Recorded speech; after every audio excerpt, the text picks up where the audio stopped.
guys, welcome back to my YouTube channel. I made a video a little bit ago about postpartum and the things that I wish I knew and things that no one told me.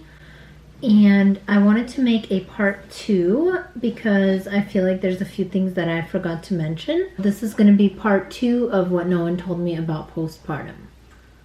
Alright, so first thing is that you will wake up in a sweat, like a hot/cold sweat. So I remember multiple times I would wake up literally drenched in my own sweat, and the smell was unlike anything I've ever had before having a baby.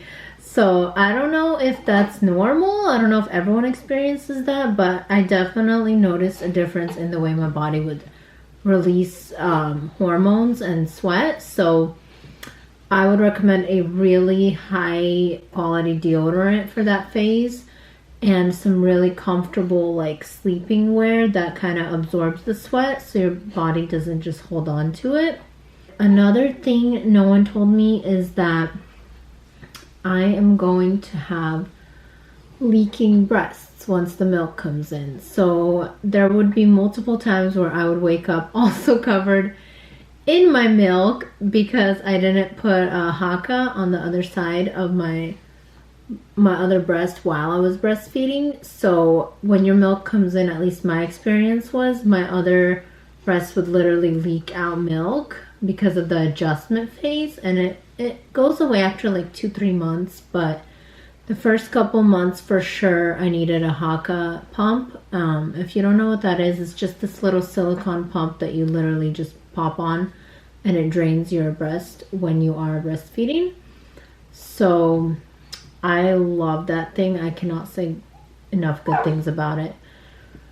Another thing I wish I knew is that I would be super duper hungry and super duper thirsty.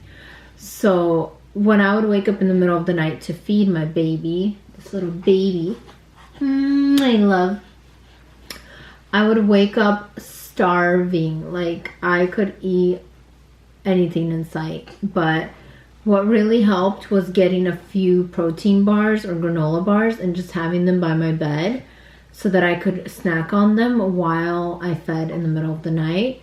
It also, I believe, helped with my milk production because the granola bars I had were made out of oatmeal, so it would really help my milk produce even better, and that really increased my supply.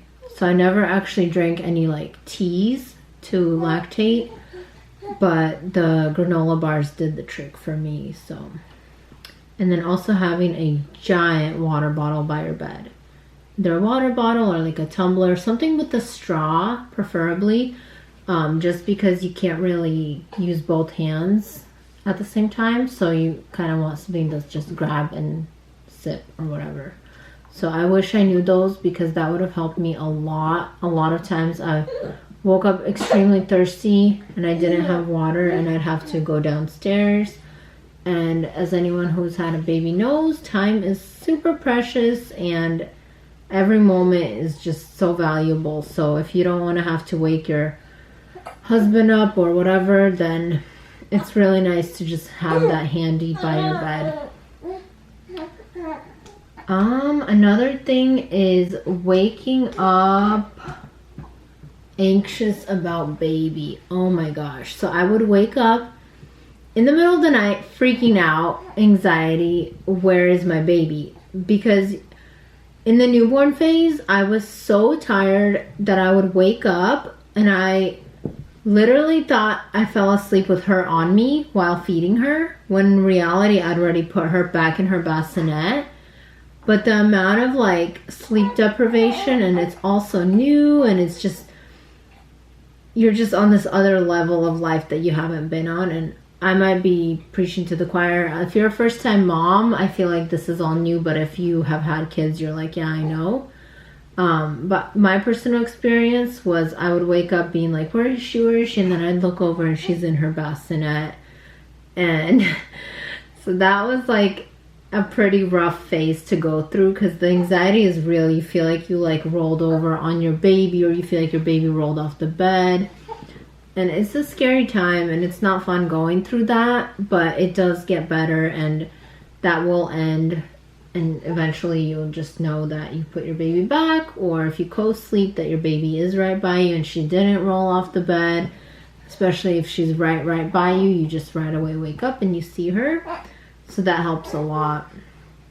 And I think the final thing that no one told me about was the growth spurts, leaps, and witching hours. So babies go through these growth spurts pretty often. She's 5 months and she's on her fifth leap.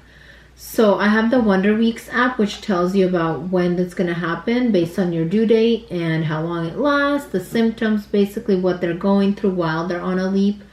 And it's really, really nice to just know that what she's going through is normal, kind of mentally prepare and physically as well, that you might be feeding more, she might want to snuggle more, she might want more hands-on touching. And it's just really nice to know that stuff, because if you don't know, you might feel like, is this normal? What's wrong? Oh my gosh, what do I do? But yeah, it's all normal, and it's nice to know that yes, they go through these little leaps, they go through the growth spurts, and it's all gonna be over eventually, but just kind of embrace it, enjoy it as much as you can. They grow super fast. That's another thing that people would tell me all the time, that the days are long, but the months are short. So basically the days feel like forever. I remember the first couple weeks feeling like an eternity. Probably the longest 2 weeks of my entire life. And now that it's been 5 months, I'm like, whoa, time flies. So if you tell a mom that, oh, time flies, she's like, yeah, right. But it really does. And it's just, it blows my mind that the days just go by so quick after a certain point. I think it's like once you adjust to being a mom. Well, yeah, I think that's everything. I'm really passionate about postpartum. So I do make these postpartum boxes for moms, and the emphasis is on the mom. So there's nothing really in there that's for the baby, just because there's so much already for the baby. Like the mom is constantly getting pacifiers, getting clothes, getting toys, getting bibs, getting everything that the baby's gonna need, that she kind of neglects herself. And I don't know why it's not really recognized more that the mom is gonna need a lot of care after having a baby as well. I mean, she just did create a human and birth a human, and things are not how they were, you know? So she's gonna need a little extra. So for anyone that is going through postpartum, I just want you to have a lot of grace for yourself, a lot of patience, and for anyone visiting a postpartum mama, to just literally shower her with love, bring her coffee, bring her food. The baby has everything the baby needs, most likely anyways, but the mom often gets neglected. And I do feel like it's kind of sad, because I feel like the mom could really use a lot of support and love at this phase of her life. At least that's how it was for me. And I just feel like not enough awareness is being raised. So I do create these postpartum boxes that I hope to in the future have my own link where you can shop and buy. But for now, I'm just kind of doing it for people that I know locally in Portland, and I've made a couple. So I'm trying to get feedback and see if anyone has something that I didn't include that they feel like should be included, and also just feedback on whether or not it's a good idea, which I think it is, because I would love to have had one when I gave birth. But yeah, basically that's about it. I think I covered everything this time. This one should be a little shorter than the last video, but if you guys like the video, then leave a comment down below. Give me a thumbs up, big like if you liked it, and I really do appreciate you watching, taking time out of your day, and love you guys, and hope to see you in the next video. Bye bye. Say bye. Bye.